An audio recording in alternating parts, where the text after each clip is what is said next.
The first time I saw her, it felt like someone had flipped a switch. Ruby had golden hair, eyes the color of a stormy sea, and a smile that could melt glaciers. We were young, barely out of college, and the world was ours. We built a life together, a comfortable, predictable one. The kind where Friday nights meant takeout and a movie, and Sunday mornings were for pancakes and the newspaper. I loved that life. I loved her, or at least, I thought I did. The crack started small, a late night at the office here, a girls' weekend there. I'm not a jealous man, never have been. I trusted her completely. But looking back, I see the warning signs. The way she'd pull her phone away when I entered the room, the secretive conversations she'd have with her friends. But I was too busy, too content to notice, to ask. Then came the pregnancy. We had talked about having kids, of course, but the timing never felt quite right. Still, when she told me she was pregnant, my heart swelled. It was like a piece of our puzzle was finally falling into place. We were going to be a family. From day one, Ruby was adamant. "He has your eyes, David," she'd say, staring at the ultrasound. "Look at them. They're exactly like yours." I'd squint at the blurry image, a proud smile on my face, eager to see the resemblance. "When he was born," she said it again. "Oh, David, he's the spitting image of you." Everyone agreed. Our families, our friends, even the nurses. They all fawned over how our son, little Jimmy, had my eyes. I was blinded by the joy of it all.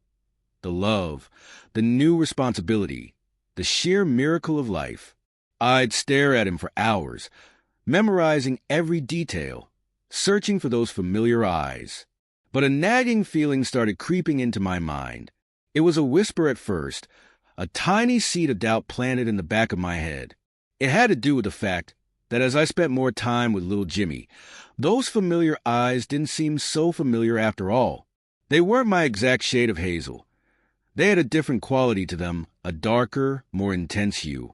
I dismissed it as just me being overly analytical, just the pressure of being a new father. Then came the commercial. It was a local news ad for a DNA testing company. Curious about your ancestry? Find out your roots. I chuckled and laughed it off, but the seed had been planted. I found myself researching genetic traits, comparing my eye color to various possibilities. Eventually, I ordered a kit online just to put my mind at ease.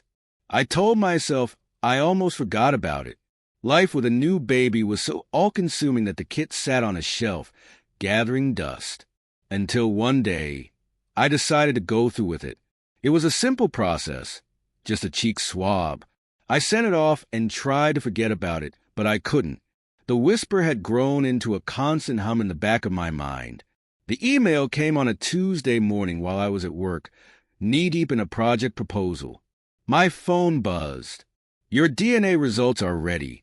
My heart pounded in my chest as I clicked the link, half expecting to be flooded with confirmation of everything I believed. The results loaded. There it was, in black and white. My blood ran cold as I read the words. Exclusion. The individual tested is not the biological father. I stared at the screen, my world spinning. Exclusion. The word echoed in my head. My vision blurred, and the words of the report swam before my eyes. It felt like the floor had been ripped out from under me. I read it again and again, but nothing changed. The baby boy I loved as my own, the boy with my eyes, was not my son. It was like a punch to the gut. The joy, the love, the trust, it all evaporated, replaced by a cold, consuming rage. I felt sick, nauseous. I couldn't breathe. I needed to see her. I needed her to explain. I left work without telling anyone, got into my car, and drove home like a man possessed. Ruby was home, of course, singing to Jimmy in his bassinet. She looked up, her face lighting up when she saw me. "David, what are you doing home?" she asked, her voice dripping with forced sweetness. "I thought you had a big presentation today." "We need to talk," I said, my voice dangerously low. Her smile faltered. What is it, honey? I walked over to the counter and picked up the report, the thin paper crinkling in my shaking hand. Explain this, I said, shoving the paper in front of her face. She looked at it, her eyes widening, her face draining of color. What is this? She stammered, her voice barely a whisper. Don't play coy with me, Ruby, I snarled, my voice rising, the anger bubbling to the surface. You know damn well what it is. It's proof that I'm not Jimmy's father. Her eyes darted around the room, as if searching for an escape. No, David, there must be a mistake, she said, her voice trembling. These tests are unreliable. He has your eyes. Everyone says so. I snapped. His eyes aren't mine, Ruby. They were never mine, I said, my voice icy and devoid of emotion. They were a lie just like you. You deceived me from the very beginning, letting me believe this was my son. She began to cry, her tears falling freely. I can explain, she sobbed, reaching for my hand. I recoiled, as though she had burned me. I don't want to hear it. I cut her off, my voice sharp as a blade. I don't want to hear your pathetic justifications. I want you out of my home, out of my life. She stared at me, her expression one of disbelief. You can't do this, she whispered. We're a family. We're married. We were a family, I corrected, my voice cold and unwavering. You destroyed that. And as for the marriage, consider it finished. I turned and walked away, heading straight for the office, ignoring her sobs behind me. I printed out the legal separation papers I had researched the night before. I also printed a copy of the DNA test results, highlighting the word exclusion. I returned, placing the stack of papers in front of her. Sign it, I instructed. She was still crying, her hands trembling as she picked up the pen. What about Jimmy? She asked, her voice hoarse with tears. What about him? I looked at her, my eyes cold and detached. He's not my son. He's your responsibility, not mine. The words were cruel, but in that moment, I felt no empathy, no mercy, only the searing fire of anger. She signed the papers, tears dripping onto the document. Without another word, I walked out. I didn't say goodbye. I didn't look back. The following days were a blur. I moved into a small apartment, the quiet a stark contrast to the chaos of my former life. My lawyer handled the separation and divorce. The house was sold, the assets divided. I made sure she had enough to take care of her son. I gave her more than I had to, because I knew Jimmy wasn't at fault for her betrayal. And honestly, it made me feel a little less bitter.